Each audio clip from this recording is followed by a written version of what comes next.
قائد اعظم کے چند الفاظ تو میں چاہتا ہوں کہ آپ کو میں سنا دوں۔ ٹی بی کے جب مریض تھے اور آخری دن تھے زندگی کے، اور جو ٹی بی کے امراض کے اسپیشلسٹ تھے ریاض علی شاہ، انہوں نے پھر ایک اپنے انٹرویو کے اندر بتایا کہ اس وقت کے حالات کیا تھے۔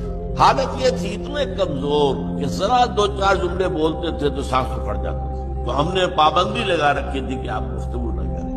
ہم پاس ہی بیٹھے تھے، کوئی نئی دوا ہم نے شروع کی تھی تو ہم اس کے اثرات دیکھ رہے تھے، لیکن ہم نے محسوس کیا کہ قائد اعظم بار بار جیسے ان کی زبان پر کچھ آنا چاہتا ہے پھر وہ چپ ہو جاتے کیونکہ ہم نے روکا ہوا ہے۔ تو ہم نے کہا یہ اندرونی کشمکش تو زیادہ خراب کرے گی، تو ہم نے کہا قائد اعظم فرمائیے کیا فرمانا چاہتے۔ اب یہ جو فرمایا ہے وہ سن لیجئے۔ تم جانتے ہو جب مجھے یہ احساس ہوتا ہے کہ پاکستان بن چکا ہے تو میری روح کو کس قدر اطمینان ہوتا ہے۔ یہ مشکل کام تھا اور میں اکیلا اسے کبھی نہیں کر سکتا تھا۔ میرا ایمان ہے کہ یہ رسول خدا صلی اللہ علیہ وسلم کا روحانی فیض ہے کہ پاکستان وجود میں آئے۔ اب یہ پاکستانیوں کا فرض ہے کہ وہ اسے خلافت راشدہ کا نمونہ بنائیں تاکہ خدا اپنا وعدہ پورا کرے